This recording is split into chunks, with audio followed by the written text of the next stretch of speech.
God is the one who was, who is, and who is to come. He doesn't need us to be God. We need him to be humans. Because before he created anything at all, he existed and he was complete in himself. That is why he's called God in the first place. The self-existing one. The self-existent one. Needing nothing to be God, but God all by himself. And I said, before God began the project of creation, there are many other things that he was. Creation is just one of the syllables in the understanding of the person called God. Because when you study life in the lexicon of the Spirit, life is not breath. Jesus said, this is life eternal, that you may know him, the only true God. The reason is because the extent to which you know God is what determines the quality of your existence. And in the syllables of man, in the context of the visible realm, the dimension of God allocated to man to know is the creative dimension of God. There are so many other aspects of God that we can't know because it's not allocated to us. But everything we know about God is what he revealed as touching his being as creator. And so God is creator and many other things that creation is not aware of. But as we begin to appreciate him as creator, we understand that there are three laws that govern the dimensions of creation. And we said the first law is the law of the wisdom of God. The reason is because if we must be consistent to the project that he has in mind, then we must function according to the wisdom that he releases to execute that project. Because I said there are other spirits that want to infiltrate the protocol of creation. And as you see that in the Garden of Eden, that before God completed the project of man, the serpent came and interrupted. The reason the man fell is because the man was not aware that in the realm of God there are other spirits that also want to have a stake in creation. That the project that God was building upon, there were other spirits that want to compromise it. Imagine if a civil engineer were building a house and then an electrical engineer comes in without following the blueprint and just begins to do a lot of things. Even though you can do something, does not mean you are permitted to do something, because there's a blueprint. The wisdom of God is the blueprint of creation.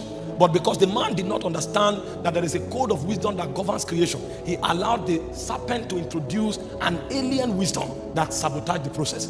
So I said, for us to live accurately on earth and to be relevant in the agenda of God, the wisdom of God must govern our existence. And I said the wisdom of God does not exist in limbo.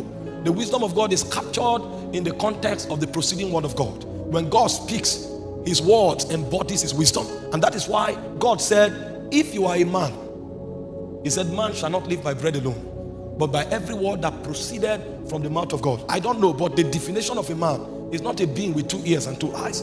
Because there are many creatures on earth with 2 ears and 2 eyes. But if you fall in the context of man, the way we will recognize you as a man from heaven is that you will not live by bread alone. You will function by the proceeding word of God. And when you live by the word of God, it means you are regulated by the wisdom of God. That way, you will not only be accurate, but you will be relevant. Number two, I said what makes man relevant, or what makes our realm and our creation relevant in the agenda of God, is the fact that we must exist within the context of the will of God. The wisdom of God is the how of God. The will of God is the why of God.